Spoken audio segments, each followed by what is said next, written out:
Ahorita sí, nuevamente para todos, buenos días, bienvenidos a esta última web, cuyo propósito es, digámoslo así, brindarles instrucciones frente a la última actividad del curso de Química General en cuanto a la evaluación final.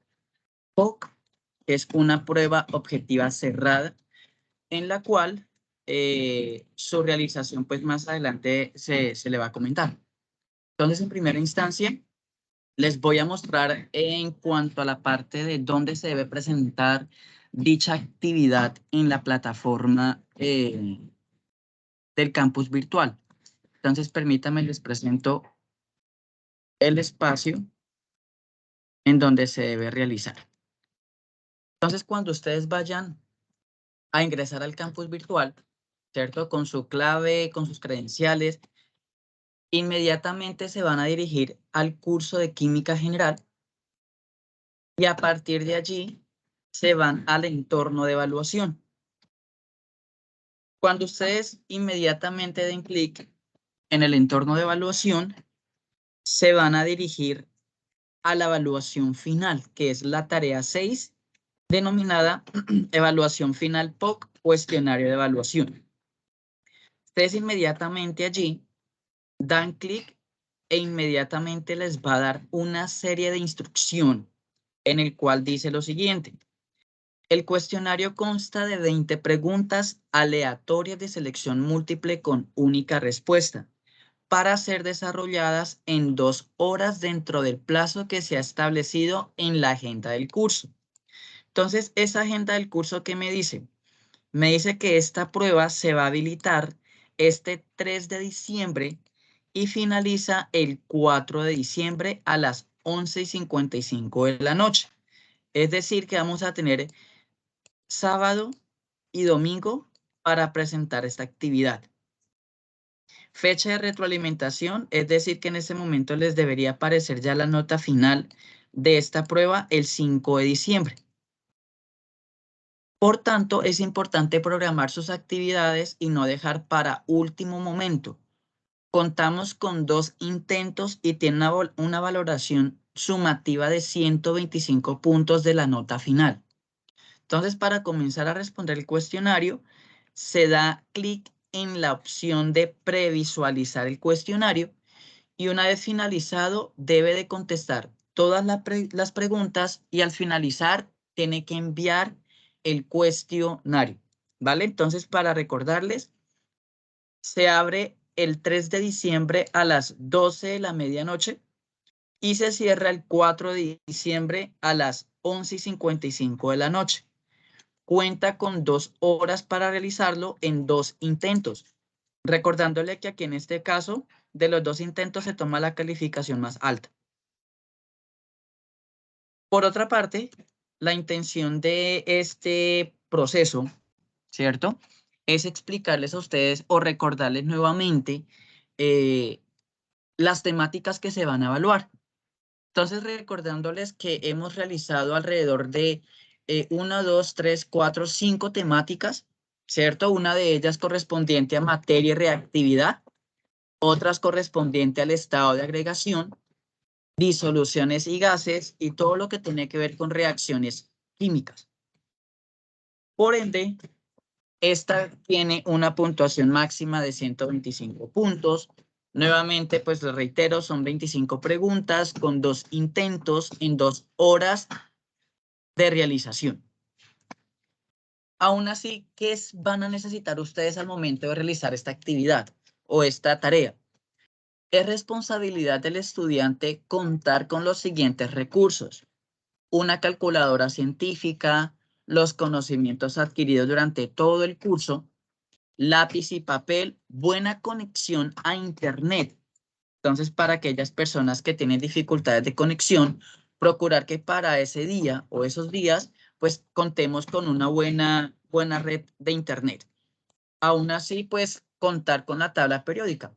Entonces, si no contamos con tabla periódica en físico, incluso calculadora científica en físico, podríamos usar una calculadora digital o virtual, ¿vale? Aún así, pues desde la red de curso de Química General, todos los tutores les deseamos éxitos en la culminación del curso y que todos aprobemos satisfactoriamente. Aún así, les vamos a proporcionar una serie de recursos, las cuales ahorita se les va a compartir nuevamente por el grupo, por el chat de aquí de la web, para que ustedes también cuenten con esto, a pesar de que se les ha enviado esta información a sus respectivos correos, ¿vale? Entonces, la intención de esto es prepararlos a ustedes en la realización de esta prueba, ¿cierto? Entonces, pues vamos a ir directamente al sitio para visualizar qué es lo que contiene.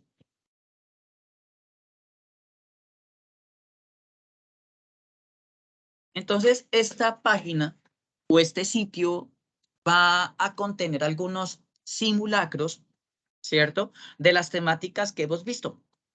Aún así, pues hay unas preguntas frecuentes. Por ejemplo, ¿dónde debo presentar la prueba final POC? ¿Cuándo debo presentar la evaluación final? ¿Qué temas están evaluando? ¿Dónde puedo hacer un repaso de las temáticas para presentar la evaluación, que son los simulacros? ¿Qué necesito para preparar la evaluación? ¿Cuánto tiempo dispongo? ¿Qué pasa si no presento? Y ahorita nos vamos a detener en esta parte. ¿Qué pasa si no puedo presentar la evaluación final POC? ¿Qué ocurre si me paso del tiempo para presentar la prueba? ¿Y qué pasa si dejo sin responder una pregunta a la evaluación? Aún así, pues ustedes también cuentan con este enlace para que lo vayan checando. Entonces, en esta parte viene el primer simulacro. Entonces, si se dan cuenta, es un formulario Google en la cual pues tienen que diligenciar nombre completo, el código, que es el número de identidad, e inmediatamente viene la serie de preguntas. Lo mismo para el simulacro 2, lo mismo para el simulacro 3 y así sucesivamente. Y el simulacro 4.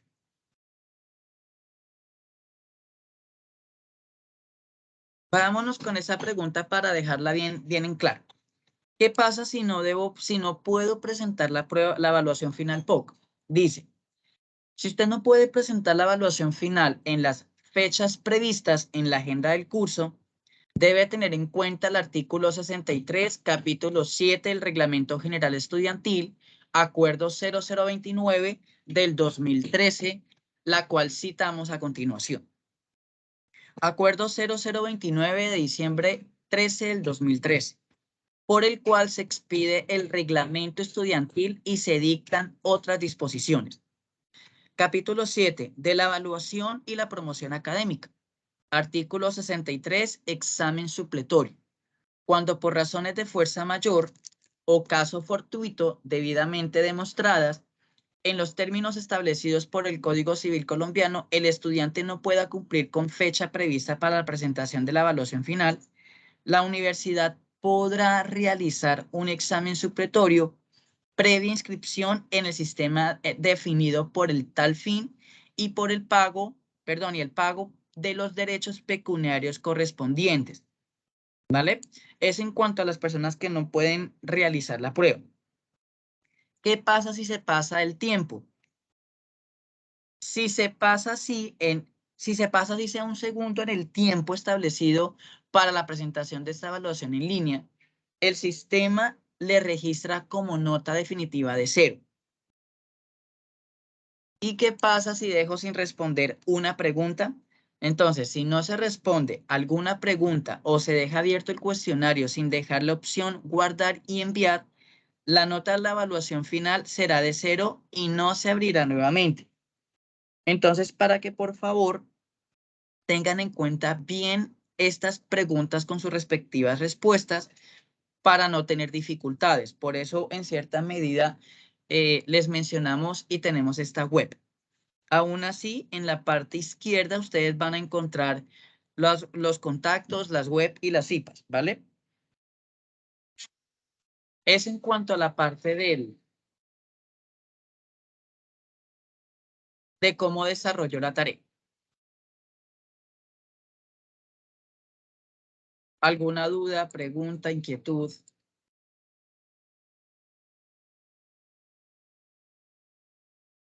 porque ahorita vamos a hacer una especie de recorderis de las temáticas que hemos visto.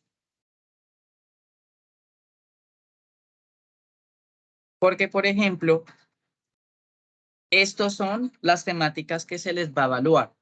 Recordándoles que hemos tenido 3 unidades. La primera correspondiente a materia y reactividad. Ahí en esa unidad tuvimos las siguientes temáticas: materia y medición, átomos, moléculas e iones, propiedades periódicas de los elementos y reactividad. En cuanto a la unidad 2, estados de agregación y disoluciones. Entonces hablamos de gases, fuerzas intermoleculares, concentraciones físicas y químicas. Aquí en este caso no tuvimos propiedades coligativas, entonces esa parte no se les va a evaluar. En reacciones químicas correspondiente a la unidad 3, que vimos estequiometría, equilibrio, y en este caso cinética química no lo vimos, pero en cierta medida ácidos y bases sí lo logramos, digámoslo así, presentar. Sin embargo, pues no va a ser, digámoslo así, no lo vimos directamente, pero sí intervienen las temáticas. Y ahorita hacemos una especie de repaso frente a ello. Listo, permítanme entonces ya les comparto el enlace de los simulacros.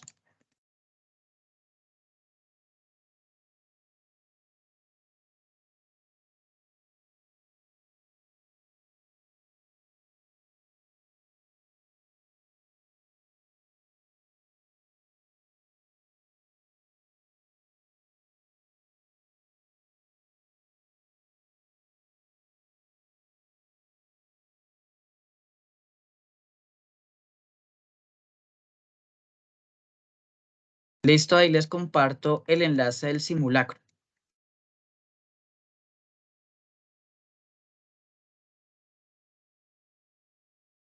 Bueno, ya en ese caso, en casos fortuitos, por ejemplo, están, digámoslo así, realizando la actividad y se les va el internet. Ahí en ese caso, volver a ingresar. Se supone que la plataforma, cuando ocurre estas dificultades, a veces tiende a dejarla donde está, donde terminaron. Sin embargo, si ocurren, digámoslo así, con esa dificultad, en ese caso, pues sí, mencionarlo directamente al tutor o a la directora para que, digámoslo así, le demos solución a ello. ¿Vale? Sin embargo, vuelvo y le reitero, es responsabilidad de ustedes, en cierta medida, contar con todos los recursos, esencialmente con buen internet. Entonces, como les menciono, si hay acciones que no podemos o situaciones que no podemos controlar, sí mencionarlo, ¿vale?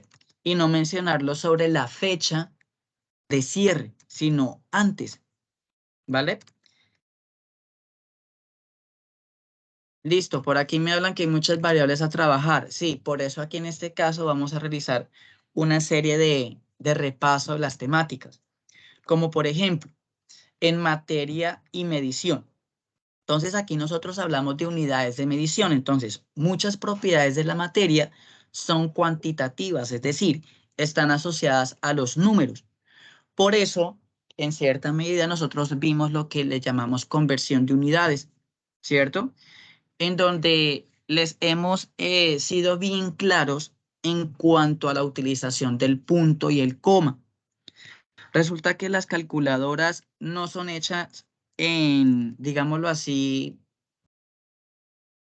en Hispanoamérica, por decirlo así, porque resulta que nosotros manejamos otro, digámoslo así, no otro sistema, pero sí otras indicaciones para poder no confundir las unidades, ¿vale? Por eso, si ustedes llegan a poner el punto como decimal, en cierta medida está mal, porque resulta que en países hispanohablantes, para que este numerito esté bien, tenemos que cambiar el punto por la coma, ¿cierto?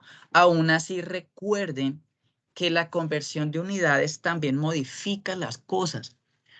Es diferente 13,9 metros a 13,9 centímetros. Hay alrededor de unas ciertas unidades que hacen que el valor varíe, ¿cierto? Entonces aquí hablamos de conversión de unidades. Por otra parte, la notación científica. Entonces, cuando se trabaja con números demasiado grandes o demasiado pequeños, se usa un sistema llamado notación científica.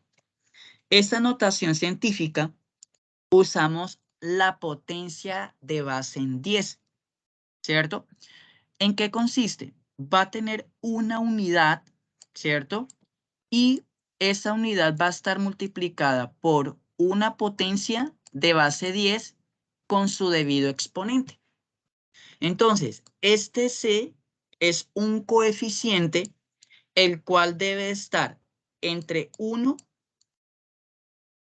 y 9. Es decir, debe ser un número entero entre 1 y 9. ¿Vale? En cuanto al exponente, ese exponente puede ser positivo o puede ser negativo. Entonces, ahorita vamos a realizar una serie de explicaciones. Por ejemplo, tengo esta masa de 0,00000052 gramos. Como es demasiado pequeño, entonces, ¿qué es lo que va a ocurrir? Vamos a desplazar la coma hasta el primer dígito, ¿cierto? Para que pueda cumplir con esta condición, que el coeficiente sea un número entero entre 1 y 9, ¿vale? Entonces, en este caso, la coma la desplazamos hasta allá y contamos las posiciones. 1, 2, 3, 4, 5, 6, 7. Es decir, que la coma lo desplazamos 7 veces ¿hacia dónde? Hacia la derecha. Como se desplazó hacia la derecha, vamos a hablar de un número negativo. Es decir, que en este caso, al traspasar la coma hasta el número 5, me va a decir el exponente. Y si es positivo o negativo, me va a decir hacia dónde se me va a desplazar la coma.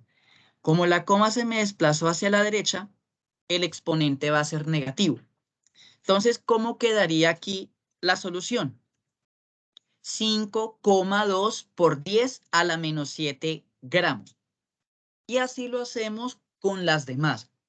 Entonces, en el caso de este volumen, de estos mililitros, la coma, 1, 2, 3, 4, 5, 6, 7, 8, 9. Permítame, 10. En este caso, para poderla dejar y cumplir con la condición del coeficiente. Entonces, 1 por 10 a la menos 10. ¿Vale? Siempre lo multiplicamos por la potencia en base 10 o con base 10. En este caso, para este volumen que son metros cúbicos, en este caso, como no hay coma, la coma, al ser un número grande positivo, la coma se va a ubicar en esta zona. Por eso, en este caso, la coma se me va a desplazar hacia la izquierda. 1, 2, 3, 4, 5, 6, 7, 8. En este caso, si la coma se me desplaza hacia la izquierda, pues vamos a ir hacia el último número que tenemos de ese número positivo. Entonces dijimos que tenía 8 posiciones al cual se va a desplazar la coma. Entonces quedaría 5,34 por 10 a la 8 metros cúbicos. ¿Vale?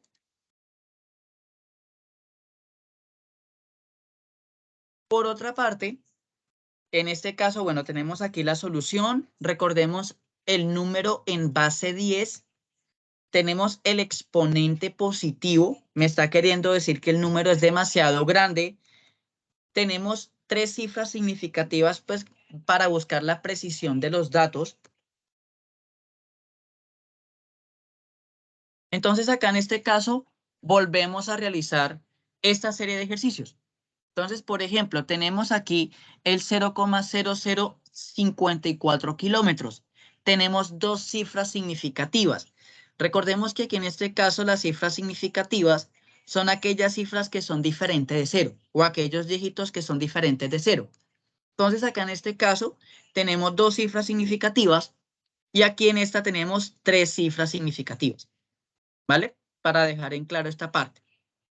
Entonces, Si yo no quiero usar la calculadora en internet, o mejor dicho, tengo la calculadora en físico, pues, ¿cómo lo voy a digitar? Entonces, en este caso, la calculadora, como no hay una coma, no confundirla con esta coma. Esta coma no la van a confundir. Aquí en la calculadora sí ponen el punto. Entonces, vamos a pasar el 2,37 por 10 a la 12 kilómetros. Vamos a identificar cuánto equivale eso. Entonces, en este caso ponemos el 2, el punto que está aquí en esta zona, ¿cierto? Está al lado derecho del 0. Ponemos aquí el 35, lo multiplicamos, le ponemos el 10 y luego el exponente a la 2, ¿vale? Sin embargo, hay veces que no es necesario poner este 10. No es necesario poner este 10. Simplemente es poner 2,35. De una vez ponen ustedes el exponente, que es esta opción, y ese exponente en positivo o en negativo. E inmediatamente les va a arrojar el resultado. Entonces, en este caso, al hacer la operación entre 0,0054 por 2,35 por 10 a la 12, nos va a dar este resultado. Si quiere, hagamos el ejercicio con una calculadora, a ver si les dan a ustedes ese mismo resultado.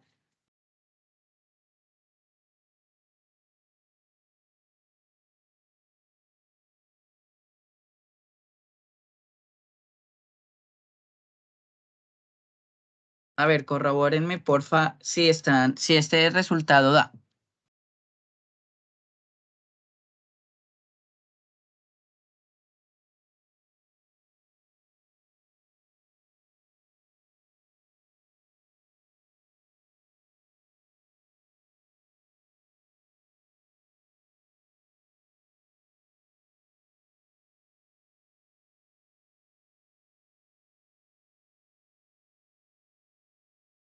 Listo, ¿cuál es el resultado que les da? Porque mire, si esto lo podríamos pasar y hay otra forma también de ejecutarlo. Entonces, en este caso, esta información la podríamos pasar a notación científica, ¿cierto? Entonces sería 5,4 por 10 a la menos 3, ¿cierto? La otra forma también de realizarlo, y es una forma mucho más mecánica, ¿qué podríamos realizar? Como estamos hablando de multiplicación, 5,4 por 10 a la menos 3 y 2,35 por 10 a la 12, ¿qué podríamos hacer en este caso? Como estamos hablando de multiplicación, aquí en esto hay una multiplicación y entre esas también hay una multiplicación, ¿qué podríamos hacer? Lo que le llaman ley de la asociación. En este caso, esto lo multiplicamos por esto y después multiplicamos las potencias por aparte y aplicamos la ley de los logaritmos. Sin embargo, pues este proceso es un poco más mecánico, ¿cierto? Sin embargo, pues contamos con la calculadora. Entonces, por favor, confírmenme entonces cómo quedaría el resultado. Porque si multiplicamos 5,4 por 2,35 da 12,69.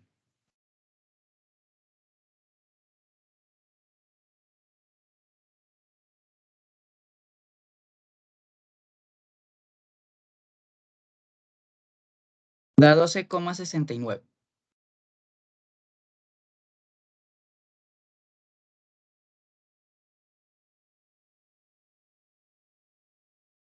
Y si multiplicamos las potencias, en este caso usamos la ley de los logaritmos. Perdón, ley de las potencias. Entonces, por ejemplo, al tratarse de una multiplicación con igual base, pero con diferente exponente, lo que hacemos es sumar. Entonces, 12 le sumamos el menos 3. Quedaría de esta forma, ¿cierto? 12,69 por 10 a la 9. Sin embargo, en este caso, ¿qué podríamos hacer para que nos quede de esta forma? O mirar si en realidad es ese número. Entonces, como es un número positivo exponente, un exponente positivo, tenemos que desplazarlo hacia esta zona, la coma, para que nos dé positivo, para que nos dé un número entero. Entonces, ya desplazamos 2 aquí, 3, 4, 5, 6, 7, 8 y 9. Es decir, este número corresponde a este dígito. Como es demasiado grande y en cierta medida esta condición del coeficiente no lo está cumpliendo, recuerden que acá en este caso tenemos que dejarlo en un número entero, solamente una unidad. Entonces lo que hacemos es, después de desplazarlo, la coma un sitio para acá. Como es un número entero positivo, quiere decir que ya no va a ser 9, sino que se le aumenta un número más y va a ser 10 para que quede 1,269 por 10 a la 10 kilómetros cuadrados. Sin embargo, pues si este proceso que les acabo de explicar les queda demasiado difícil, pues usemos la calculadora científica, ¿vale? Entonces, aquí en este caso estaríamos hablando ya de cuatro cifras significativas. Entonces, hagamos ahorita este. Hagamos este a ver cuánto les da a ustedes.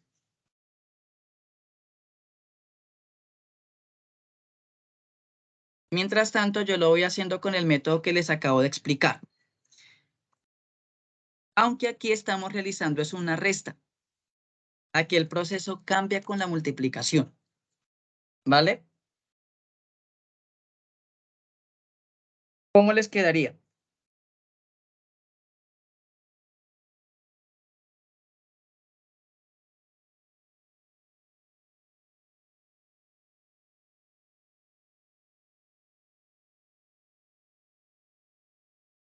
Listo, entonces sacamos ahorita esta resta de 8,53 por 10 a la 24 nanómetros menos 2,23 por 10 a la 23 nanómetros.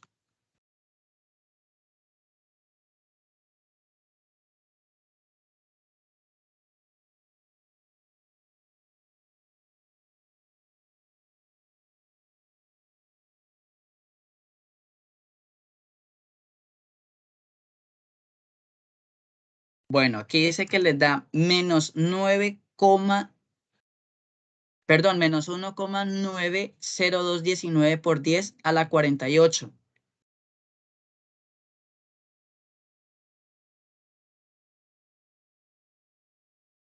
Bueno, vamos a mirar ese resultado. Da 8,307 por 10 a la 24 nanómetros. Perfecto, Paola. Aquí, en este caso, pues estaríamos hablando de tres cifras significativas y el resultado nos da en 4 cifras significativas. ¿Vale? ¿Sí está claro esta parte? ¿O hay alguna pregunta?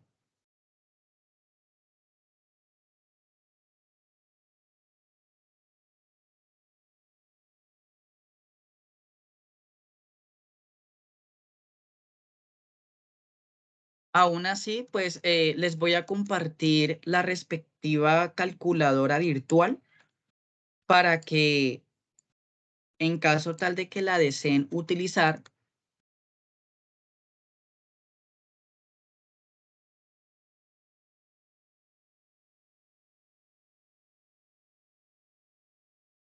mirar aquí.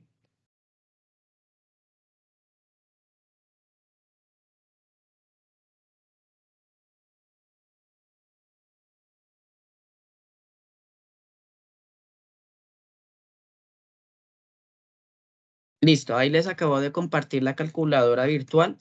En este caso, sí es totalmente relevante que usemos los paréntesis. Entonces, por ejemplo, si tenemos esta división, 1,9 por 10 a la menos 3 dividido entre la multiplicación de 1,1 por 10 a la menos 3 por 6,2 por 10 a la menos 2 y esta última elevada a la 2. Entonces, si se dan cuenta, en este caso estaríamos usando la respectiva, digámoslo así, paréntesis para poder decirle esencialmente a la calculadora cómo debe de dibujarlo, cómo debe representarlo. Entonces acá tenemos 1,9, bueno, abro primero paréntesis, 1,9 por 10, utilizo, bueno, aquí en esta parte no lo veo, no lo visualizo. Usamos esta parte, ¿cierto? Sin embargo, pues ustedes pueden usar esta opción, ¿vale? Menos 3, luego cerramos paréntesis, dividimos. Aquí, ¿por qué se abren dos paréntesis? Un paréntesis me va a indicar que eso es lo que tiene que operar, ¿vale? Y por otra parte, cerramos paréntesis para poder decir que es una multiplicación, ¿vale? Una multiplicación entre estos dos números, pero para que no me lo haga lineal, lo que hago es separarlo con estos dos paréntesis, ¿vale? E inmediatamente pues le damos clic en esta sección e inmediatamente nos va a arrojar este resultado, ¿vale? Entonces, recomendado esencialmente el uso de paréntesis para esta calculadora. E incluso también en la calculadora científica pueden usar los paréntesis, ¿vale? Análisis dimensional. El análisis dimensional es un método de factor unitario utilizado para realizar conversiones de unidades. Entonces, por ejemplo, si yo quiero pasar una onza es igual a 28,3 gramos, ¿cierto? Entonces, aquí en este caso, esto es un factor unitario. Es un factor que me va a permitir convertir, bien sea de gramos a onzas o de onzas a gramos. Entonces, a este factor son los que van a utilizarse para poder realizar las conversiones. Entonces, por ejemplo, vamos a convertir esta unidad, ¿cierto? O esta cifra, 0,845 gramos a onzas. Entonces, en este caso, como vamos a convertir a onzas, tenemos que usar este factor unitario, ¿vale? Entonces, en este caso, me están preguntando las onzas si yo tengo 0,845 gramos. Entonces, como partimos siempre de lo que tenemos, ¿vale? Y como ya tenemos este factor de conversión, ¿cierto? Que una onza equivale a 28,3 gramos. Otra forma también de comprenderlo es que como vamos a multiplicar la unidad que tengo aquí o la unidad que yo, digámoslo así, que me dan en el ejercicio, en cuanto a su factor unitario, esa unidad debe estar en la parte del denominador. ¿Para qué? Para que estos dos sean eliminados e inmediatamente me quede la unidad que me están solicitando. Entonces, se realiza la respectiva operación. En este caso es una división. 0,845 sobre 28,3 me da este valor, ¿vale? Entonces, para hacerlo de una manera más didáctica, la unidad dada lo vamos a multiplicar entre la unidad dada sobre la unidad deseada, teniendo en cuenta que esta parte es del factor unitario, ¿vale? Esto corresponde al factor unitario, ¿vale? La unidad dada se elimina con la unidad dada que aparece allí. E inmediatamente nos da la unidad deseado. Por otra parte, otra de las temáticas que estuvimos realizando o estuvimos ejecutando en las tareas fue átomos, moléculas e iones. Entonces recordemos la estructura atómica. Entonces recordemos que el átomo tiene un núcleo y una serie de corteza. Entonces en el núcleo vamos a encontrar los protones y los neutrones y en la corteza vamos a tener los electrones que están orbitando alrededor del núcleo. Entonces, un átomo neutro corresponde a aquel átomo en donde el número de protones y el número de electrones son iguales. Por ejemplo, los elementos de la tabla periódica, esos datos que aparecen allí, en cierta medida corresponden a átomos neutros. Por ejemplo, ustedes en la parte del número atómico, que es el numerito grande que siempre se encuentra en esta zona. Entonces, si yo tengo el número 7 aquí, quiere decir que va a tener ese elemento 7 electrones y 7 protones. Por lo tanto, este elemento, supongamos que sea la W, entonces este elemento o este átomo W, al tener igual número de electrones y protones, va a tener o va a ser un átomo neutro. Sin embargo, en la vida real, ¿cierto? Esta parte no está, los átomos no van a estar siempre de manera neutra. Resulta que ellos van a estar ganando o perdiendo electrones. Entonces, por ejemplo, si gana electrones, se vuelve un anión. Pero si pierde electrones, se vuelve un catión. Les explico de la siguiente manera. Dijimos que el átomo neutro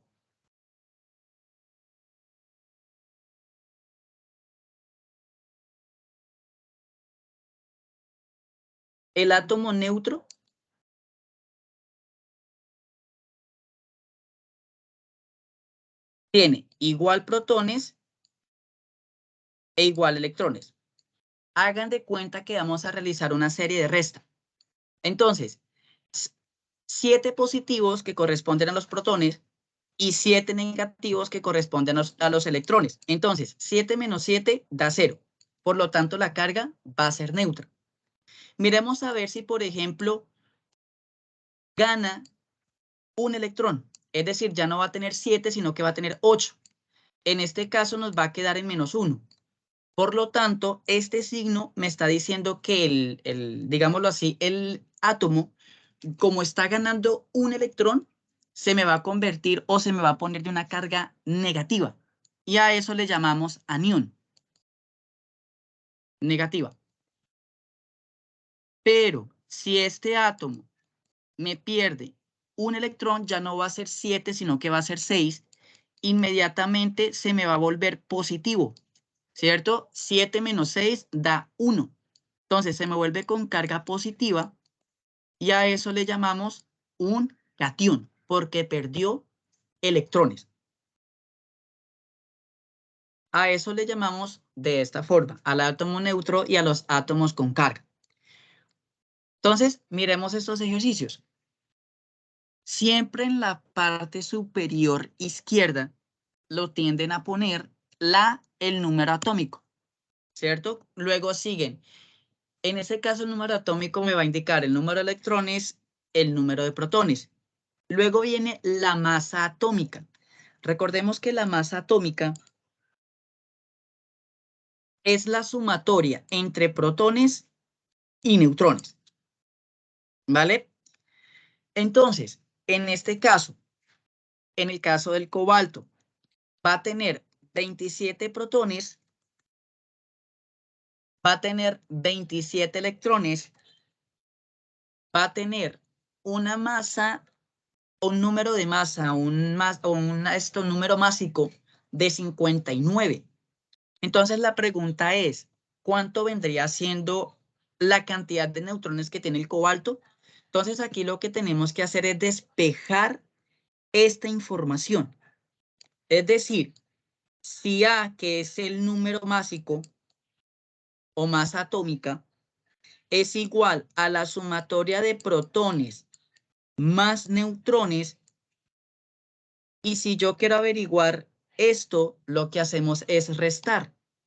¿Qué restamos? El número másico menos los protones. Y aquí inmediatamente me va a dar el número de neutrones. Entonces, a ver, colabórenme ahí en el chat. 59 menos 27, ¿cuánto les da? ¿Cuánto les da esa operación para identificar los neutrones del elemento? En este caso de cobalto. 32, exacto. Aquí estaríamos hablando de que el cobalto va a tener 32 neutrones en su núcleo. Por consiguiente, en este caso estaríamos hablando que el cobalto es un metal. Entonces, si ustedes van directamente a la tabla periódica, ahí debe de estar discriminado si es un elemento metálico, no metálico o metaloide. Entonces, a ver, ustedes me van a indicar el del oxígeno. Miremos el del oxígeno. Listo, entonces ahorita vayamos, exacto, da 32 y por lo tanto es un elemento metálico. Listo, ahorita ustedes en el chat me van a colaborar mencionando cómo vamos a darle la característica a este elemento correspondiente al oxígeno. A ver, ¿cuántos protones va a tener?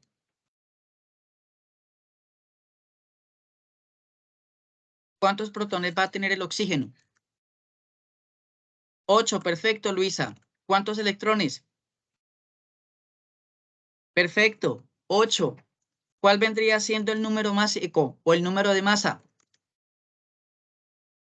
Perfecto, Lady. 16, exacto. Aquí en este caso lo tendemos a aproximar, ¿vale?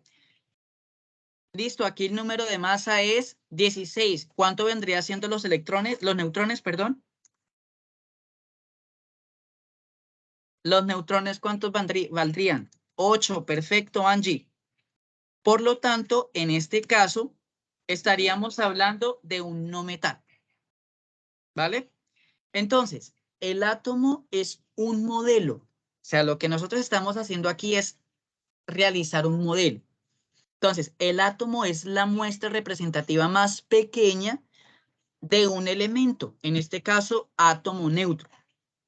Entonces, en este caso, observamos al oxígeno y su representación atómica. Entonces, en el núcleo o en el centro, pues están los protones y los neutrones. Y alrededor vamos a encontrar distribuidos todos los 8 electrones. Los 8 electrones se van a encontrar distribuidos. Aquí es donde empezamos a hablar del diagrama de las flechas o el diagrama de Müller, el diagrama de las diagonales, para poder comprender un poco la distribución de esos elementos. Entonces, por ejemplo, en este caso, el oxígeno tiene 8 electrones. Esos 8 electrones no se van a encontrar en una misma órbita, sino que hay una secuencia. Entonces, por ejemplo, siempre en la primera órbita vamos a contar con 2 electrones, ¿vale?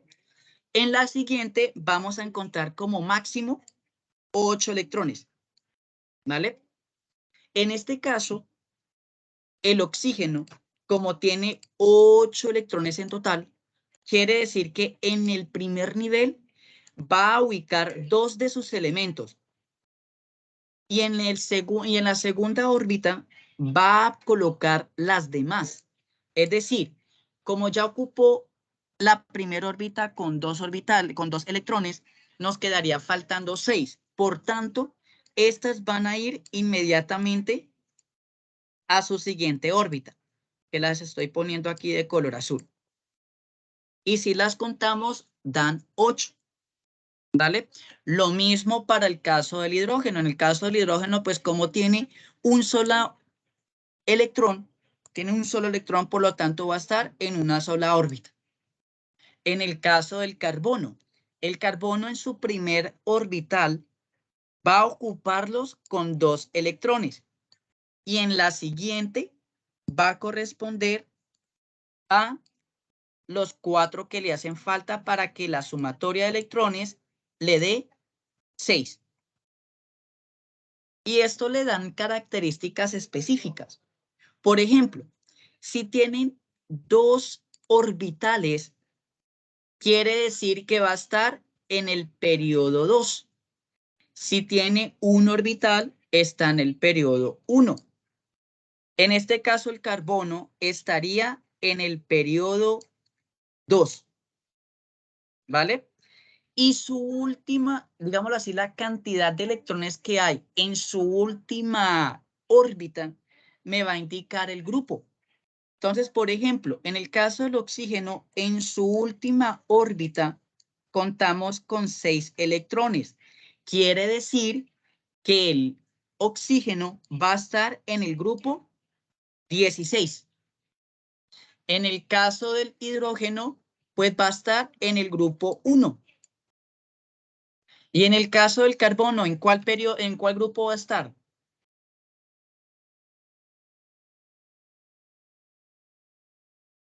¿En qué grupo va a estar entonces el carbono si en su última capa de valencia tenemos 4 átomos? ¿En el 2? ¿En el 8? ¿En el 12? ¿Seguros que en el 12?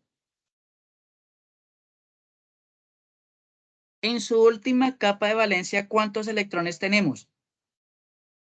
1, 2, 3 y 4. Por tanto, el carbono va a estar en el grupo 14. Perfecto, Sandra. Así es, va a estar en el grupo 14. ¿Vale? Entonces, de acuerdo a su número de orbital, a la cantidad de círculos que hayan alrededor del núcleo, me va a indicar el número del periodo. Es decir, que lo máximo que vamos a tener en órbitas son 7. ¿Por qué? Porque hay 7 periodos que aparecen en la tabla periódica. Y en el caso de la cantidad de electrones, lo máximo que puede haber es 8. ¿Para qué? Para que aparezca en el grupo número 18. ¿Vale? Entonces, ahorita sí hablamos de molécula. Esto en cuanto a átomo. La molécula es el conjunto de 2 o más átomos estrechamente unidos. Entonces, por ejemplo, ¿qué molécula podríamos formar entre hidrógeno y oxígeno?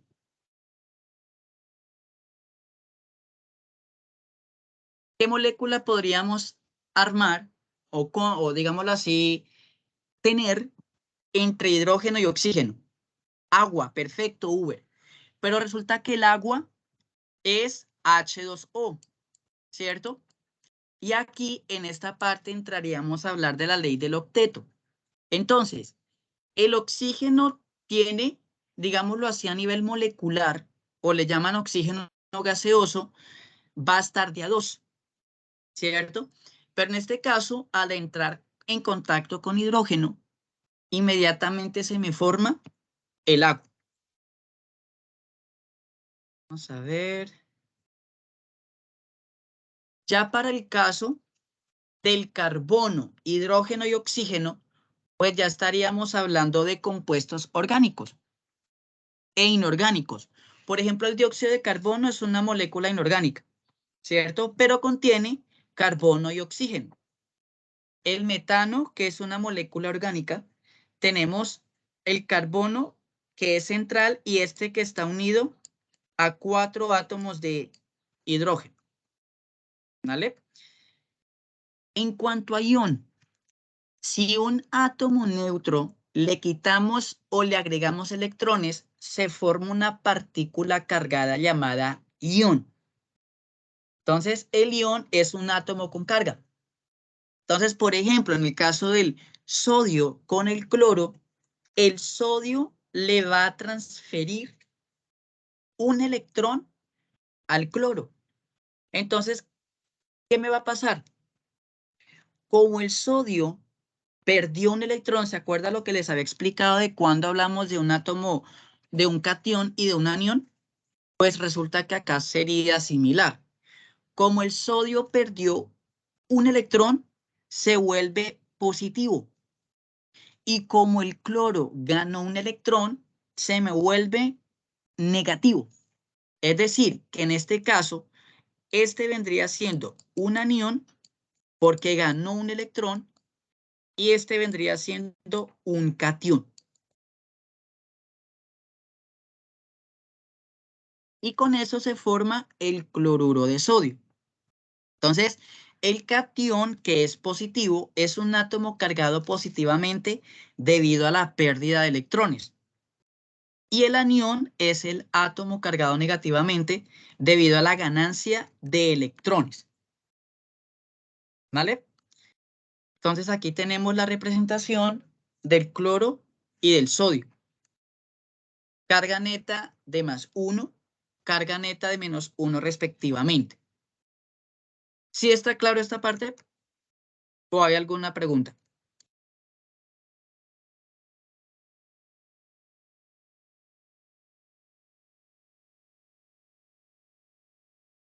Listo, todo claro hasta aquí por el momento. Vamos con las propiedades periódicas de los elementos. Aquí en este caso, en la tabla de distribución electrónica, a esto le llamamos diagrama de Müller o representación de las diagonales, se muestran los niveles de energía. Esto es lo que me va a permitir, digámoslo así, reconocer cómo se distribuyen los electrones de cada átomo. Entonces, ¿qué me está mostrando? Los niveles de energía, los subniveles y el número máximo de electrones por subnivel, que son los exponentes. El subnivel S es el nivel más bajo que hay en cuanto a energía. Ya en el F, pues va a ser un poquito mayor. Entonces, acá en este caso, las flechas indican el orden en el cual la energía aumenta. Es decir, que vamos de S1 y si vamos en este mismo recorrido, seguimos con 2S. Luego, aquí no pasamos al 3S porque mire la flecha como me lo está indicando. El siguiente nivel vendría siendo 2P. Luego 3S y así sucesivamente. Luego 3P6, luego 4S2, luego 3D10 y así sucesivamente como lo indica el diagrama según la flecha. Entonces, en la configuración electrónica, ¿ustedes cómo lo podrían representar? Sin embargo, pues antes de ello, vayámonos para esta parte. Los niveles de energía son los números grandotes. Llamémoslo coeficiente. Sin embargo, en este caso, son los números grandotes que tenemos. ¿Por qué 7? Porque 7 son los periodos o las órbitas máximas que se tienen. ¿Cuáles son los subniveles? Subnivel S, P, D y F. Número máximo de electrones por nivel. Entonces aquí vemos esta tablita. Entonces, en el subnivel S, lo máximo que va a tener son 2. En el subnivel P va a haber máximo 6. En el D va a haber 10 y en el F 14. Entonces, ¿cómo lo representamos? Número de electrones va a ser el exponente. El número energético va a ser el número grande. Entonces, si es el 1S2, 2S2, 2P6, 3S2. Y en la letra va a corresponder al subnivel energético, es decir, va a ser el orbital correspondiente de cada uno de ellos. Entonces, hagamos un ejercicio.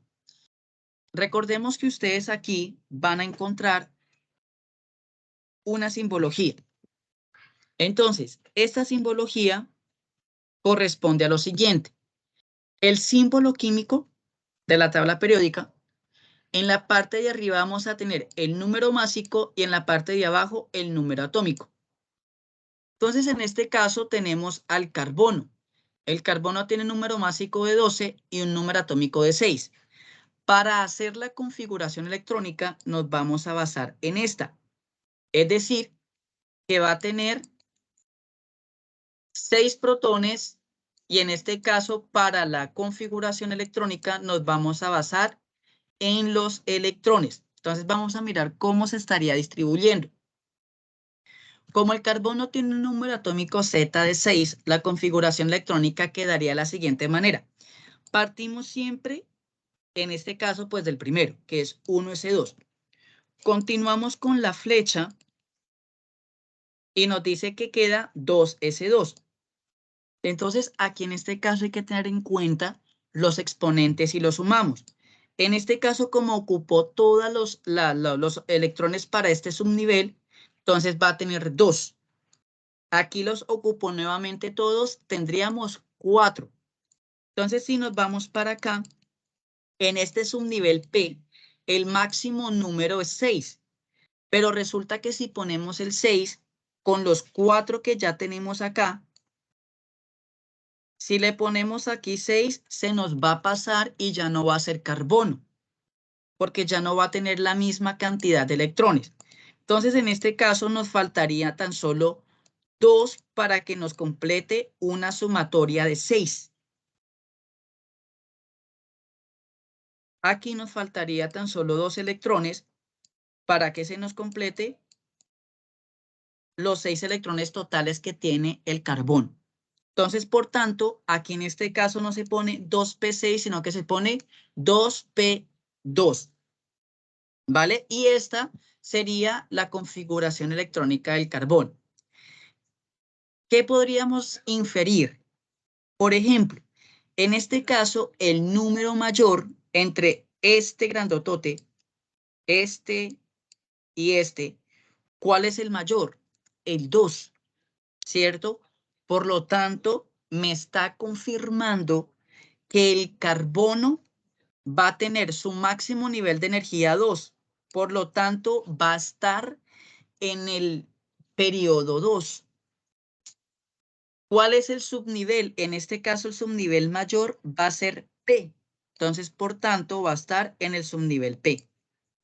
El número máximo de electrones en el último subnivel va a ser 2. Entonces, esto me va a indicar que está en el periodo 2, ¿cierto?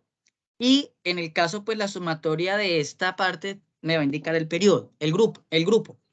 Sin embargo, acá en este caso, el número de electrones máximo en el último subnivel va a ser 2. Por tanto, la cantidad de electrones va a ser 6. Y así lo hacemos con cada una de ellas. Entonces, hagamos el ejercicio con el nitrógeno. Entonces, ¿cómo determinar el grupo y el periodo del elemento? Tenemos la configuración electrónica. Tenemos la configuración electrónica. Tenemos la información. Tiene 7 electrones. Entonces, 1s2, 2s2, 2p6, pero como el 6 se pasa, ¿cierto? Ya no se tendría la misma cantidad de electrones. Entonces, si lo sumamos, da 7. Entonces, esta vendría siendo la configuración electrónica. Entonces, el número máximo que se tiene va a ser el periodo y la sumatoria entre los exponentes del mismo nivel, pues va a corresponder al grupo en el que está. Entonces, en este caso, se repite 2 veces el 2, sumamos los exponentes. 2 más 3 da 5, por lo tanto va a estar en el grupo 5 o en el grupo 15. Y así lo hacemos con cada una de ellas. ¿Vale? Entonces, corroboramos la información que en realidad el nitrógeno sí está en el periodo 2 y en el grupo 15. Propiedades periódicas, entonces hablamos del radio atómico. Entonces el radio atómico se define como la mitad de la distancia entre dos átomos, entre dos núcleos, perdón, en moléculas homonucleares, como en este caso el cloro. Entonces, el tamaño de un átomo está determinado por su entorno inmediato, en especial por su interacción con los átomos que lo rodean. En el caso de la energía de ionización, es la cantidad mínima de energía que se necesita para separar al electrón menos fuerte unido de un átomo gaseoso aislado para formar unión de carga. La afinidad electrónica es la cantidad de energía que libera un átomo cuando se añade un electrón a un átomo gaseoso aislado para formar unión de carga negativa. Y la electronegatividad es la tendencia relativa de un átomo a atraer electrones hacia sí mismo cuando está combinado químicamente con otro. Entonces ustedes van a observar una serie de gráficas. Entonces, por ejemplo, que la energía de ionización aumenta a medida que va hacia la derecha, pero disminuye hacia abajo. ¿Vale? Para el caso de la afinidad electrónica, también sería, digámoslo así, sería lo opuesto a la energía de ionización. Disminuye si se dirige hacia la derecha y aumenta si se dirige hacia abajo. En la electronegatividad es similar a la energía de ionización. Entonces, aumenta hacia la derecha y disminuye hacia abajo. ¿Vale? En la electronegatividad se determina el tipo de enlace químico que une los átomos de una molécula. Entonces, recordemos que el enlace químico se conoce a la fuerza de atracción que mantienen unidos a los átomos para formar parte de una molécula. Entonces, recordemos que hay tres tipos de enlaces químicos. Está el enlace iónico, covalente o metálico. Entonces, el iónico es la atracción de un gran número de iones con cargas opuestas, cationes y aniones para formar un sólido. Entonces, en este caso tenemos la sal, el cloruro de sodio. En cuanto al enlace covalente, se forma cuando dos átomos comparten uno o más pares de electrones. Entonces, en el caso del agua, hablamos del enlace metálico, es un tipo de ion químico que se produce únicamente entre los átomos de un mismo elemento metálico. Entonces, en el caso del cobre, del cobre, ese es el cobre. En el caso del cobre, al estar en mayor cantidad, pues va a presentar esta misma característica. Por otra parte, ¿cómo determinar la electronegatividad de cada una de ellas? Entonces, aquí lo estamos relacionando con el concepto de enlace químico. En este caso, lo que se hace es generar una diferencia entre electronegatividades de cada uno de los elementos. Entonces, por ejemplo, si la diferencia entre esos dos elementos es diferente, es igual a 0, estaríamos hablando de un covalente polar. Pero si la diferencia de electronegatividad entre esos dos elementos es mayor o igual a 0,3, sería un covalente polar. Si esa diferencia de electronegatividad es igual o mayor a 1,7, estaríamos hablando de un enlace iónico.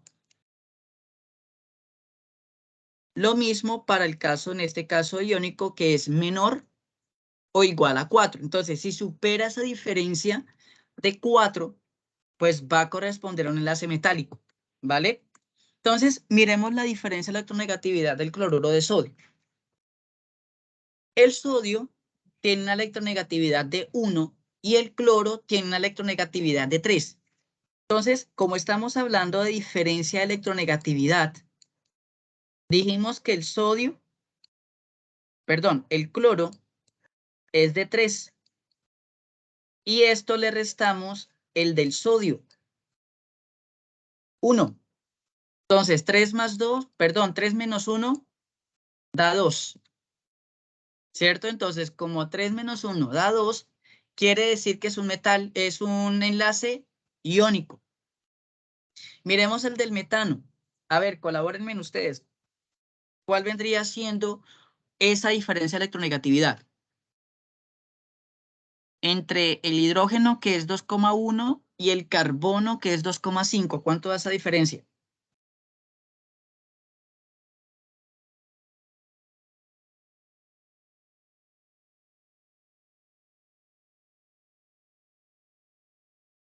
$0,4, exacto. Como da 0,4, estaríamos hablando de un enlace covalente polar, ¿vale?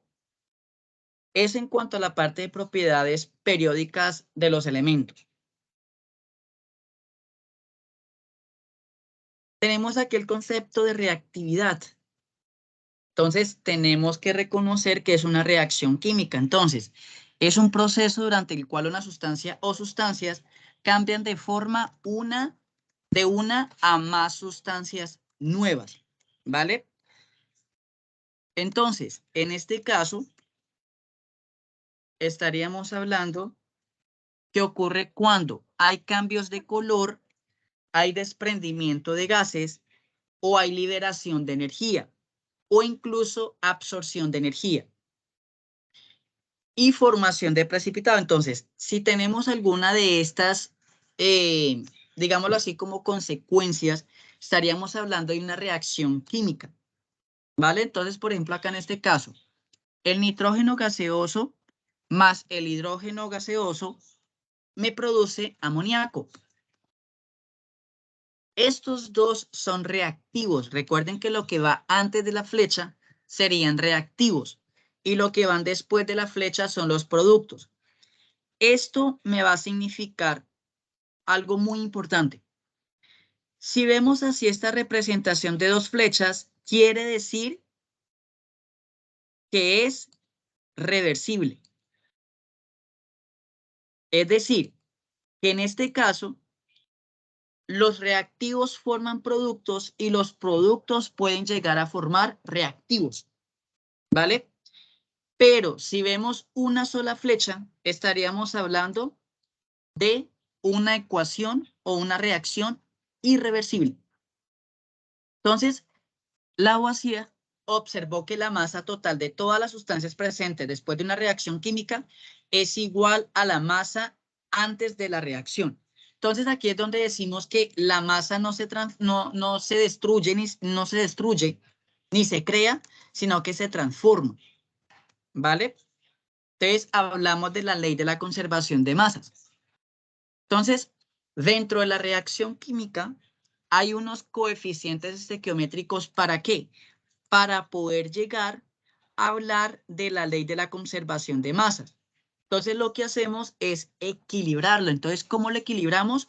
Con la cantidad de elementos, perdón, la cantidad de átomos de ese elemento que hay en la reacción, ¿cierto? Entonces, hablamos de un balanceo. En los reactivos, nitrógeno y nitrógeno, ¿cierto? En los productos, hidrógeno, perdón, reactivos, hidrógeno, y en los productos, hidrógeno. Resulta que acá en este caso, en los reactivos, vamos a tener 2 átomos de nitrógeno, pero en los productos tenemos 1. En hidrógenos tenemos 2 átomos de hidrógeno y 3 átomos de hidrógenos en los productos. Como está desequilibrado, tenemos que buscar un coeficiente que me permita equilibrarlos. Entonces, en este caso, el nitrógeno, en los productos, que es donde está desequilibrado, buscamos un número que multiplicado por 2 nos dé 2. Sería 2. Espérenme. Sería 2. Primero tenemos que equilibrar los nitrógenos. 2 por 1, 2. Ya queda equilibrado directamente los nitrógenos. En cuanto a los hidrógenos, como teníamos 2 a 3, y al poner este coeficiente acá, inmediatamente me va a afectar a los 2 elementos que estén ahí cerca de ese número. Entonces, este 2 me va a multiplicar los 3 hidrógenos que tenemos y serían 6. Pero entonces terminaría desequilibrándolas porque tendríamos 2 acá y 6 en productos. Por eso le agregamos aquí este coeficiente de 3 para que nos dé 6 en ambos lados. Y de esta forma usamos la ley de la conservación de masas mediante el balanceo de ecuaciones para poder utilizar esa ley. Entonces hay varios tipos de reacciones. Está la de síntesis, que tenemos dos sustancias diferentes que al reaccionar me producen una más compleja. Entonces, dos sustancias diferentes o simples reaccionan y me forman una sustancia compleja. En la de descomposición de una sustancia compleja, me forman sus unidades, es decir, me va a producir dos sustancias completamente simples. En el de desplazamiento simple, tenemos dos reactivos, ¿cierto? Una que se llama AB y la otra se llama C. Esta C me va a desplazar al B. Como me lo desplazó una sola vez, hablamos de un desplazamiento simple. Desplazamiento doble o metástasis. Entonces, aquí en este caso tenemos a dos reactivos, cada uno con dos compuestos diferentes, con dos elementos diferentes. ¿Y qué es lo que va a ocurrir? La C se me va a ir con B, ahí sería el primer desplazamiento, y el segundo desplazamiento vendría siendo entre A y D, y me forma estos dos compuestos. ¿Qué significa balancear una ecuación química? Debe existir una equivalencia entre el número de reactivos y de productos en una ecuación. Existen dos métodos, pero creo que solamente nos vamos a enfocar solamente en el de tanteo, que es un poco más sencillo y creo que nos centramos un poco más. Porque en el de óxido reducción vamos a necesitar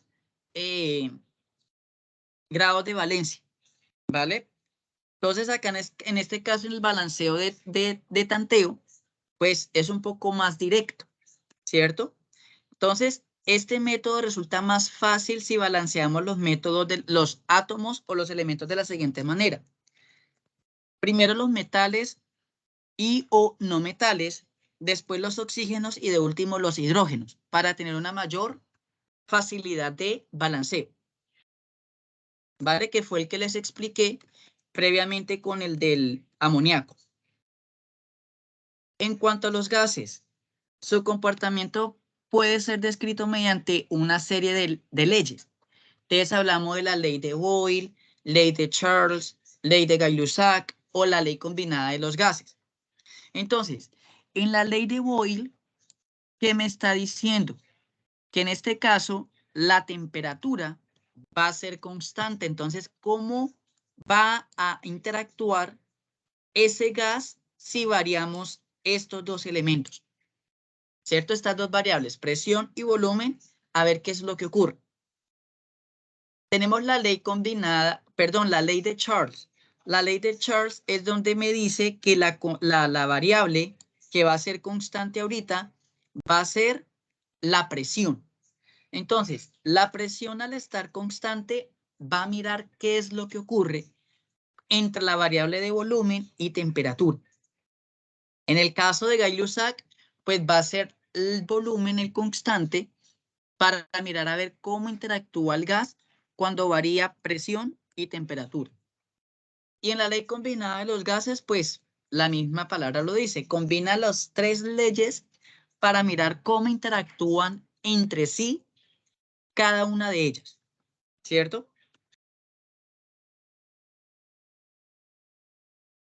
Entonces aquí vemos la relación presión-temperatura.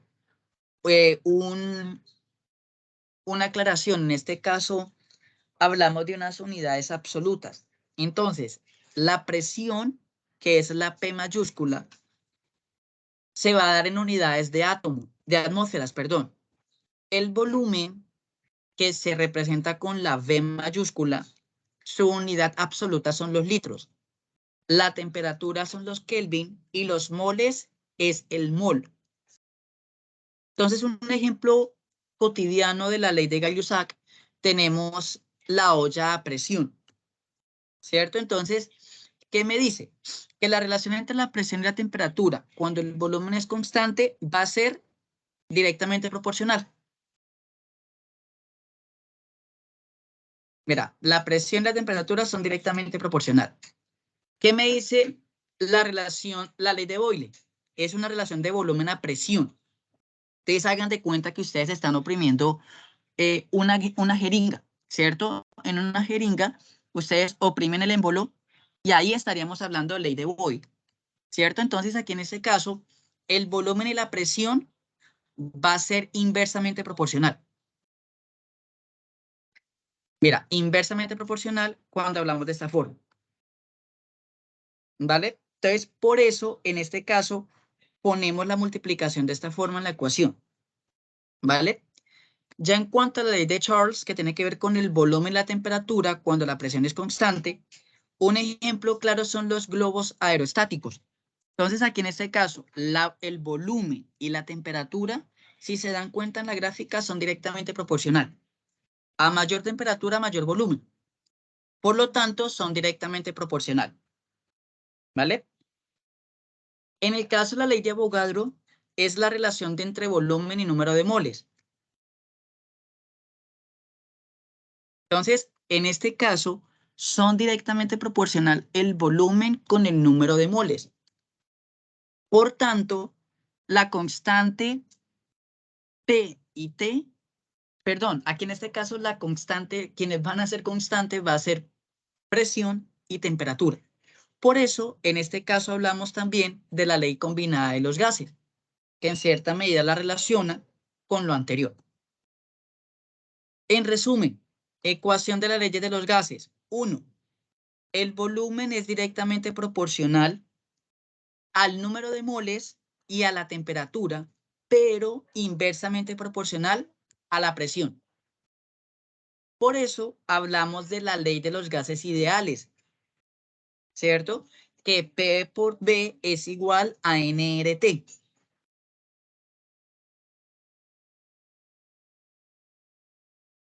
Constante universal de los gases. Entonces, en este caso siempre va a ser igual. 0,0821 litros por atmósfera sobre mol por Kelvin. ¿Vale? Entonces, aquí tenemos las unidades. Aquí tenemos las unidades absolutas de cada variable. Y otras aplicaciones de la ley de los gases ideales es, por ejemplo, para determinar la densidad de un gas. Entonces, recordemos que densidad es masa sobre volumen. En este caso, los moles podrían representarse como una masa. Entonces, aquí inmediatamente lo usamos, donde M es la masa molar del gas. Y de esta forma usamos o podríamos calcular la densidad del gas con la ley general de los gases. Fuerzas intermoleculares. Se refiere a la fuerza de atracción entre moléculas. Entonces, hay atracciones entre iones y hay atracciones entre moléculas. Entre iones hablamos ion dipolo, que es una fuerza de atracción entre un ion y una molécula polar. Y hablamos de ion-ion cuando la fuerza de atracción se da entre iones con cargas opuestas. Recuerden que acá en este caso hablamos de iones. Ya en el caso de moléculas, ya ahí estaríamos hablando de fuerzas de Van der Waals, como cuáles, dipolo-dipolo, que es la fuerza de atracción entre moléculas polares, fuerzas de London, que son fuerzas débiles entre moléculas no polares, y el dipolo-dipolo inducido, que es una fuerza entre una molécula polar y una molécula apolar. Y por consiguiente tenemos al puente de hidrógeno, que es una fuerza de atracción entre moléculas covalentes polares, entre hidrógeno y flúor, o entre hidrógeno y oxígeno, o entre hidrógeno y nitrógeno, ¿vale? Entonces, para recordar, una molécula polar no hay diferencia de electronegatividad. Molécula polar, perdón, polares hay diferencia de electronegatividad y no polar hay diferencia de no hay diferencia de electronegatividad. Entonces hablamos de unos diagramas de estado o unos cambios de fase. Entonces, de sólido puede pasar a gas, de gas a sólido, de sólido a líquido, de líquido a sólido, y de líquido a gas y de gas a sólido mediante unos procesos, en la cual van a estar determinadas por la presión y la temperatura únicamente. Entonces, ¿qué representa? Fronteras de transición entre los estados sólido, líquido y gaseoso en función de la temperatura y la presión. Entonces, en el sólido, en este caso, en el sólido, a mayor presión y menor temperatura va a estar presente este. El líquido, al aumentar un poco la presión y la temperatura, vamos a tener esa situación. Y el gaseoso, a mayor presión y a mayor temperatura también lo vamos a tener. Siendo esta los límites de las fases, ¿vale? Entonces, hablamos de unos puntos de ebullición y unos puntos de fusión. Entonces, el punto de fusión es cuando está en estado sólido por completo, ¿vale? Y el punto de ebullición es cuando ese elemento, perdón, ese compuesto ya empieza a cambiar a estado gaseoso. Y el triple punto es el punto en el cual esa sustancia va a estar en los tres estados, por decirlo así. Entonces, la temperatura y la presión crítica para el vapor de agua va a estar entre 217,7 atmósferas a los 374 grados centígrados. Por otra parte, tenemos a las concentraciones físicas y químicas que tienen que ver con solutos o con la solución, que es la sumatoria entre el soluto y el solvente. El soluto son componentes en menor cantidad y el solvente componentes en mayor cantidad para dar una solución, que es la mezcla entre el soluto y el solvente. Entonces, ¿cuáles son los componentes de una solución? Ya los mencionamos. Sin embargo, hay que tener en cuenta que lo semejante disuelve lo semejante. Es decir, una sustancia polar es disuelto en un solvente polar. Lo mismo para un soluto que es apolar, va a ser disuelto en una sustancia apolar. Entonces, por ejemplo, el soluto tenemos al etilenglicol, el cual el solvente va a ser agua. Etilenglicol está al 30% más agua al 70%, se vuelve una solución refrigerante. En el caso del zumo de limón, que es un soluto, y el solvente va a ser el agua, entonces tenemos una solución de agua con limón. Ya en cuanto a una disolución, es una mezcla homogénea donde la cantidad de sus componentes van a determinar su concentración, que es la relación entre la cantidad de soluto sobre solvente. Se mide en unidades físicas y en unidades químicas. Esas unidades físicas es la cantidad de soluto disuelto en una cantidad de solvente. Se pueden observar y no producen nuevas especies químicas. En cambio, las unidades químicas de concentración tienen en cuenta la masa molar. Entonces, en las unidades físicas, ¿qué variables tenemos? El porcentaje masa-masa, el porcentaje masa-volumen, el porcentaje volumen-volumen y las partes por millón. Ya en el caso de las unidades químicas, tenemos la molaridad, la molalidad, la fracción molar y la normalidad. Aún así, recordemos que la mezcla homogénea debe estar compuesta por un soluto y un solvente. El soluto está en menor cantidad que el solvente. ¿Vale? Nos vamos a centrar ahorita un poco en las concentraciones de unidades físicas. Entonces, en el porcentaje masa-masa, tenemos masa del soluto, como es porcentaje, la masa del soluto sobre la masa de la solución multiplicado por 100. Tenemos la masa, el porcentaje de masa-volumen, en donde lo vamos a relacionar entre la masa del soluto sobre el volumen de la solución por 100. Tenemos el volumen-volumen, que en este caso es el volumen del soluto sobre el volumen de la solución por 100. Las partes por millón, miligramos de soluto sobre kilogramos de solución. La molaridad, moles de soluto sobre litros de solución, molaridad, moles de soluto sobre kilogramos de solución. La normalidad, equivalente gramos del soluto sobre litros de solución, y la fracción molar, moles de soluto sobre moles de disolución. Entonces recordemos que aquí esta información es solamente hacer un recorderis, ¿vale? En cuanto al proceso de estequiometría, se requieren las relaciones cuantitativas entre sustancias cuando participan en reacciones químicas.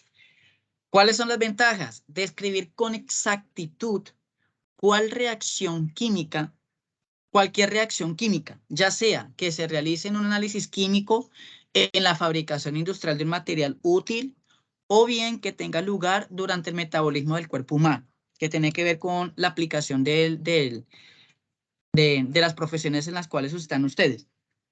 Posibilidades. ¿Cuánto de una sustancia reacciona en una cantidad dada de otra sustancia? ¿Qué reactivo determina las cantidades de productos que se forman en la reacción química? ¿Y qué cantidad de productos se obtiene en una reacción? Entonces, pues la intención de este proceso estequiométrico es que ustedes digámoslo así, realicen una proyección de qué es lo que podrían tener en una reacción química. Entonces hay unos pasos. Identificamos la fórmula molecular de cada compuesto, planteamos la ecuación química y balancearla, escribimos el estado de agregación de cada una de las especies, identificamos el peso molecular de cada uno y la masa de los reactivos y productos. Entonces, por ejemplo, el metano, principal componente del gas natural, se quema en el aire para producir dióxido de carbono gaseoso y vapor de agua.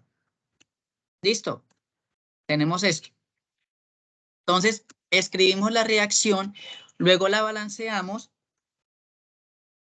luego ponemos los estados de agregación y vamos con el siguiente paso, que es mirar los pesos moleculares. Entonces, en este caso, para cada uno de los compuestos que van a reaccionar y que se van a producir, se va a mirar el peso molecular de cada uno y luego se suma. Dependiendo del número subíndice que se tenga, así mismo se va a multiplicar. Entonces, como el carbono tiene un átomo en el metano y su peso molecular es 12 gramos, entonces 12 por 1 da 12. En el caso del hidrógeno es 1, pero tenemos 4 hidrógenos en el metano, se multiplica por ese valor y nos da 4 y luego se suma. Y así sucesivamente lo hacemos con la demás. Ya cuando lo tengamos, ahí sí empezamos a identificar la masa de reactivos y productos. Entonces, en este caso vamos a usar la relación de entre moles. Esos moles o esos valores, ¿de dónde los saco? Del coeficiente estequiométrico que tengo al balancearlo. Que en esto nos basamos para el ejercicio 3 de poder ejecutar el cálculo del reactivo límite y el reactivo en exceso. Entonces, como aquí hay un 1, quiere decir que hay 1 mol de metano más 2 moles de oxígeno, me produce 1 mol de dióxido de carbono con 2 moles de agua. Venimos aquí, 16, 34. Ya en cuanto a la masa, aquí ya en este caso ya estaríamos hablando en cuanto a la masa en gramos. Entonces, sumamos y tiene que ser iguales. ¿Para qué? Para poder continuar con la ley de la conservación de masas. Entonces, aquí vemos la escala atómica, la escala de masa atómica.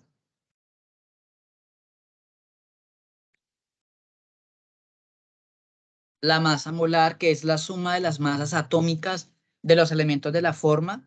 Entonces, que era lo que les había mencionado. Entonces, número de átomos en la molécula más el masa atómica de este va a dar igual a la masa, el aporte del elemento. Entonces, aquí es para identificar, por ejemplo, en esta molécula o en esta molécula de ácido acético, ¿cuánto va a ser la masa que estaría aportando el carbono, el hidrógeno y el oxígeno? Entonces, ponemos aquí la cantidad de átomos que hay en la molécula de cada elemento lo multiplicamos por el peso molecular, perdón, con la masa del átomo de cada uno de ellos, y ahí me va a dar la masa que va a aportar cada una de ellas. Entonces, por lo tanto, la masa global de la molécula va a ser la sumatoria entre ellos, que era lo que les había mencionado. Un mol de átomos de algunos elementos comunes. Entonces tenemos al bromo, al aluminio, al mercurio, cobre, al azufre, al zinc y al hierro. Entonces la masa atómica, un mol es igual a una masa atómica. Entonces en este caso, un mol de hierro es igual a 55,8 gramos de hierro. Y en cuanto a la masa molar, un mol es igual a la masa molecular. Entonces, una mol de, en este caso, ácido acético, es igual a 59,8 gramos.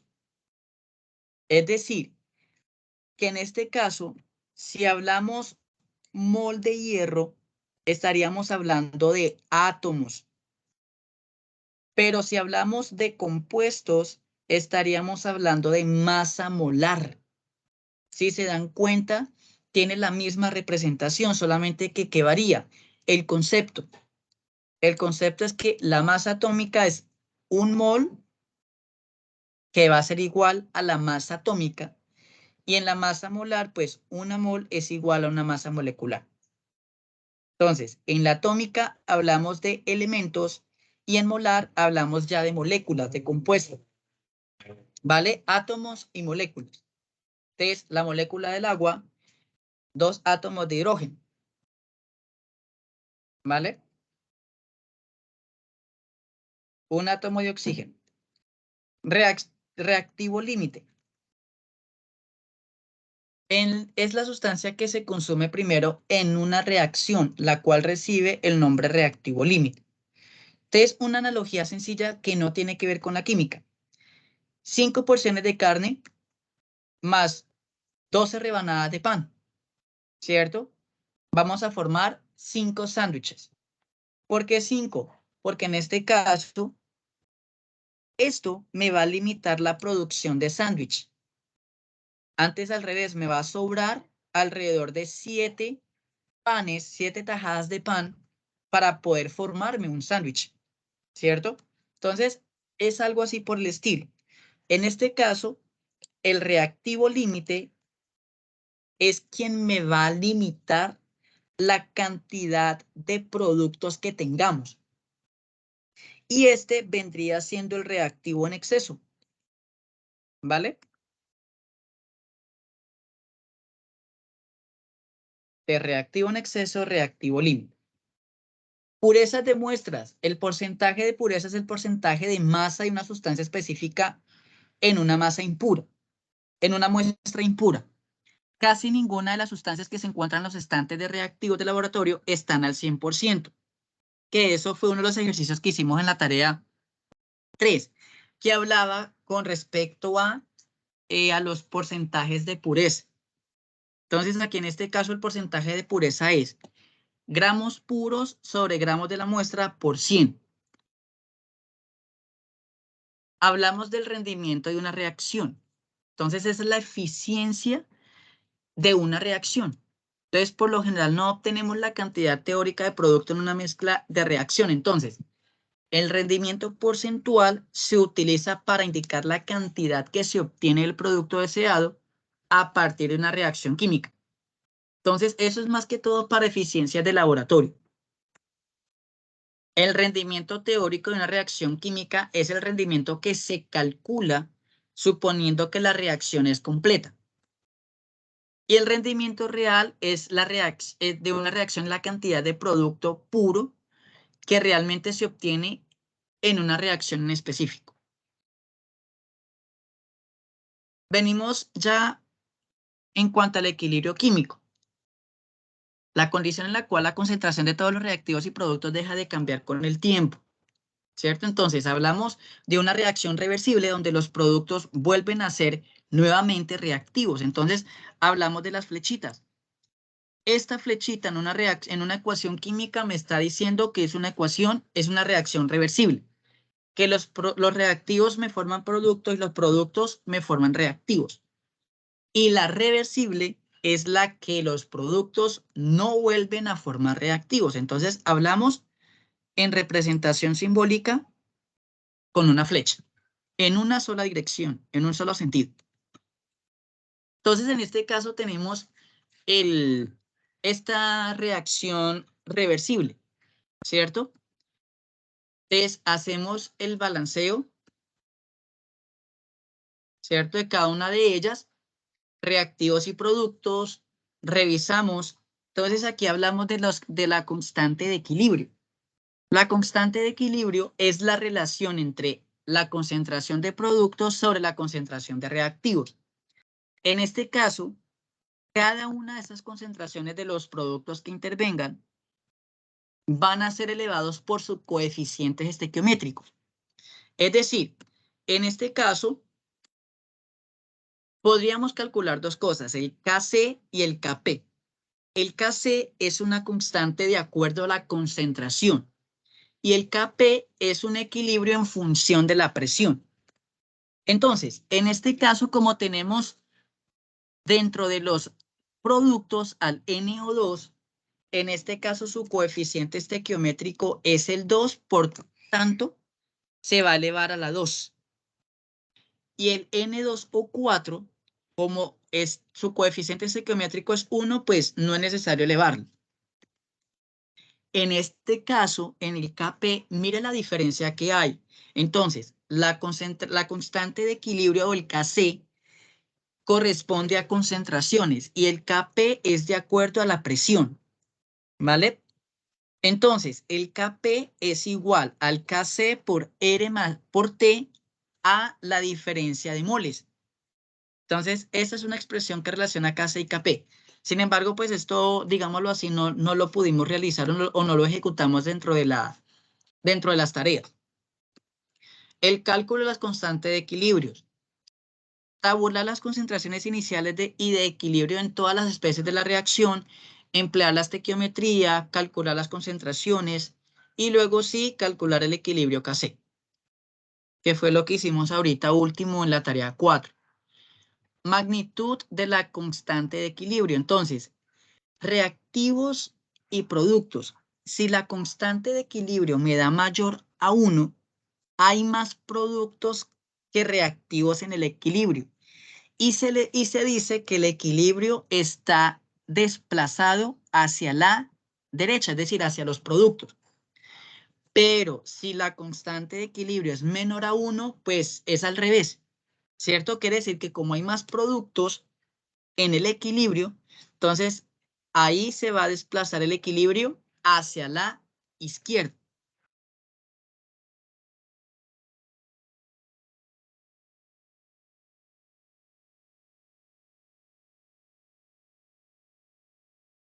Bueno, aquí en este caso es para mirar la parte del Kc y Kp.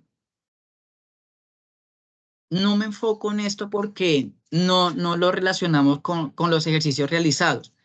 Sin embargo, aquí en esta parte de ácidos y bases, pues no nos enfocamos mucho, pero sí se tiene que, digámoslo así, tener en cuenta porque a partir de ello se calcula el potencial de hidrógeno o más conocido como pH. Entonces, hablamos de unas sustancias ácidas porque tienen sabor agrio, ¿cierto? Y tienen presencia de iones hidrógeno, o como yo lo llamo, hidrogeniones, o iones de hidrógeno. Y en este caso, para las sustancias básicas, tienen un sabor amargo, son sustancias resbalosas y presentan iones hidroxilos o hidróxidos, ¿vale? Pese que hablamos de la ionización del agua, entonces aquí hablamos de una constante ionización, ¿vale? Para poderla reconocer. Entonces acá me dice que la concentración de iones de hidrógeno es igual a la concentración de iones hidróxido. que en este caso va a ser 1 por 10 a la menos 7 mol por litros. Y a partir de allí se puede determinar la constante de esta. Entonces, usamos la calculadora e inmediatamente nos da este valor. ¿Por qué usamos el agua? Porque el agua es, digámoslo así, el disolvente universal. Es una molécula que en cierta medida disuelve a la gran mayoría de los compuestos. Por eso hablamos de ionización del agua. Por eso, en este caso, con este resultado, me va a arrojar una tabla. Entonces, hablamos de la escala de pH de 1 a 14. Y en este caso, 7 va a ser neutro. ¿Por qué? Porque en este caso estaríamos hablando de la cantidad de hidrogeniones y la cantidad de hidróxidos, ¿cierto? Si, por ejemplo, nos piden mirar una sustancia ácida que va a tener mayor cantidad de hidrógenos, de iones hidrógenos, pues va a estar por debajo de 7, ¿vale? Pero si tiene una mayor cantidad de OHs, pues estaríamos hablando de una sustancia completamente básica. Bueno, dependiendo de la cantidad de OHs que tenga. Entonces, en este caso, hablamos de la constante de ionización del agua, que es 1 por 10 a la menos 14 a 25 grados. Entonces, hablamos de la escala de pH. Entonces, si se dan cuenta, en este caso, si vamos a mirar el pH, es decir, la cantidad de hidrogeniones, en el caso del agua, estaríamos hablando que estaría en 7. Es decir, estaría neutra. Lo mismo si vamos a calcular el pOH. Entonces, en este caso, los OH del agua es igual a la concentración de hidrogeniones, por lo tanto va a ser 7. ¿Vale? Entonces, resulta conveniente describir el potencial del agua en términos de pKw. Entonces, en este caso, logaritmo de ese valor es de 14. Por eso aparece una escala máxima de 1 a 14 y por consiguiente el valor neutro va a ser 7. Entonces, puede también deducirse una relación conveniente entre pH y pOH. Es decir, que el potencial del agua es igual a la suma entre el pH y el pOH. ¿Vale? Entonces, aquí sale una relación entre ellas. Una sustancia ácida va a tener mayor concentración de hidrogeniones que iones hidróxido. Por lo tanto, va a estar por debajo de 7. Una sustancia neutra es quien tiene la misma concentración de hidrogeniones y de iones hidróxido, estando en el valor de pH de 7. Pero si tenemos una sustancia básica es cuando la concentración de hidrogeniones es menor a la concentración de iones hidróxido, superando a la escala de 7, llegando máximo hasta 14. Entonces hablamos de esta escala. Esto sí, alcalina y básica es la misma. Precisamente aquí está la respuesta. Entonces, ácido como por ejemplo la batería, el ácido estomacal, el limón, el vinagre, el tomate es ácido, el café es ácido, la leche, de acuerdo con esto, alcanza a ser un poquito básico, se alcanza a ser básico, el agua es básico, la sangre es básica, la soda cáustica es básica, las tabletas estomacales es básica y así sucesivamente, ¿vale? Pues nuevamente les reitero, recuerden que acá en este caso, permítanme les corrijo acá, que la presentación de la última actividad es el 3 y el 4 de diciembre. No el 4 y el 5, sino el 3 y el 4, es decir, este fin de semana. Procuren asegurarse bien que tengan buena conexión de internet, ¿vale? Si tienen alguna dificultad, mencionarlo con anterioridad, no cuando vaya a cerrar la prueba. Por ejemplo, resulta que me cogió el día y resulta que ya va a cerrar la plataforma. Estoy a las 10 de la noche y resulta que le comunico a la docente que no pude. Ya ahí en ese caso, pues tendríamos que analizarlo bien, ¿vale? Recuerden que todo esto se les, digámoslo así, se les compartió también. Ustedes ya tienen como tal las ayudas, ¿cierto? Las herramientas de repaso para que por favor lo vayan revisando, lo vayan checando. Linda, bueno, ahí depende del tutor. Por lo menos nosotros tenemos hasta el 3 para subir notas ya de química general a la fecha. Porque resulta que la actividad última, el mismo sistema lo hace e inmediatamente cerramos todo. Apenas el 5 de diciembre ya nosotros cerramos completamente todo, ¿vale? Entonces, procuren más bien averiguar con su tutor si les da fecha de entrega antes de mañana, ¿vale? Ya en ese caso sí sería que ustedes se comuniquen con su tutor correspondiente. Sí, las preguntas son de selección múltiple, Juliana.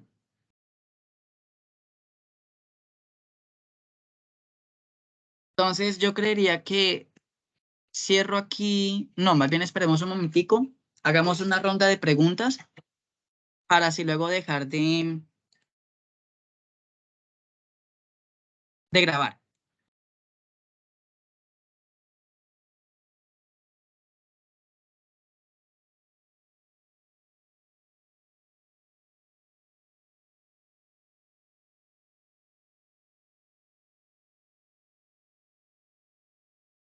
No, esta prueba no tiene reconocimiento facial. Es una prueba objetiva cerrada. Bueno, son 125 puntos. Sin embargo, yo creería que aquí, vamos a ver, 3 por 5 dividido 120. 3 por 125 dividido 5. Para probar esta prueba es con una puntuación mínima de 75, ¿vale? Sin embargo, considero y a medida de recomendación es que revisen el comportamiento que tuvieron ustedes con las demás actividades, ¿vale? Recuerden que se aprueban con 300 puntos en total. Entonces, para que ustedes, como ya tienen nota de la tarea 1, 2, 3 y 4, vayan proyectando de cuánto van a necesitar en la última tarea, que es la de la prueba. Entonces, pues yo les digo que para aprobar la tarea 6 es de 75, pero si ustedes necesitan más, por ejemplo, necesiten 80 puntos, pues entonces van a tener que superar ese 80 puntos. Bueno, en cuanto a la parte de las notas de laboratorio, no sé si de pronto aquí la profe Lady me colabore o la profe Ana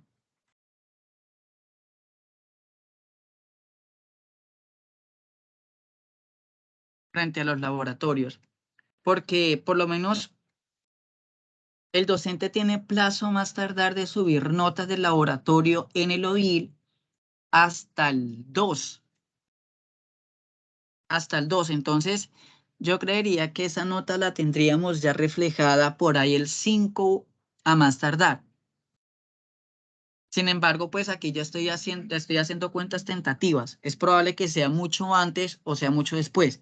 Sin embargo, les recomiendo que ustedes hablen directamente con su tutor, con quien haya realizado el componente práctico y le diga la puntuación, ¿vale? Aunque es probable que ese tutor o esa tutora le dé digámoslo así, le dé la nota en una escala de 1 a 5, ¿vale? Entonces ustedes después hacen la conversión. Entonces, la nota que le dé el docente o la docente lo multiplica por 125 y luego lo divide entre 5. Y ahí le va a dar la puntuación o la nota en puntos.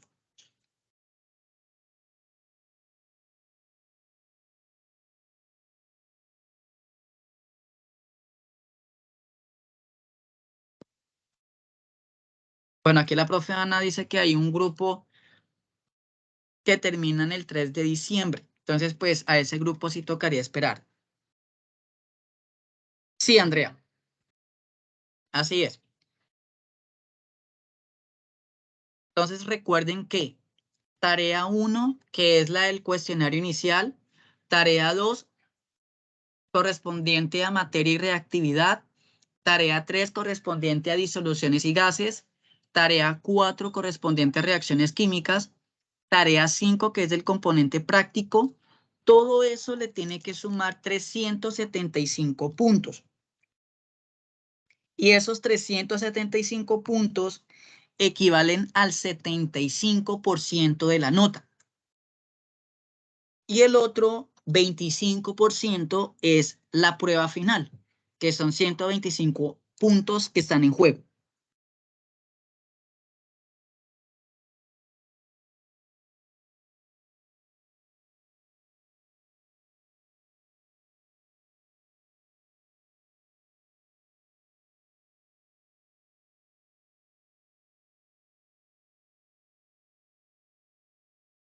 Bueno, esencialmente que tengan listo calculadora, lápiz, tabla periódica, esencialmente.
Ah, listo, Andrea. Si ya tienes la nota, pues entonces súmelo dentro de las que aparecen en la plataforma. Pero sí, como dice la profe Ana, eso se tardan un poquito más en emigrar. Entonces, pues, no sé si tengan más preguntas para sí mismo, entonces, dejar de proyectar, dejar de grabar, perdón.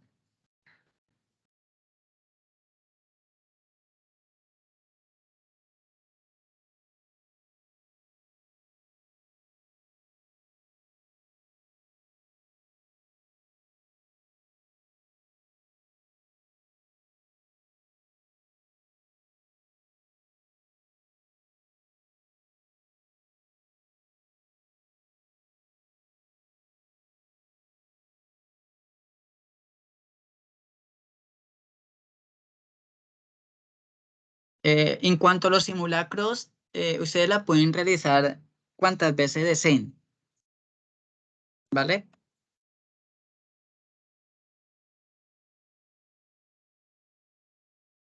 Entonces, pues, voy a dejar de grabar.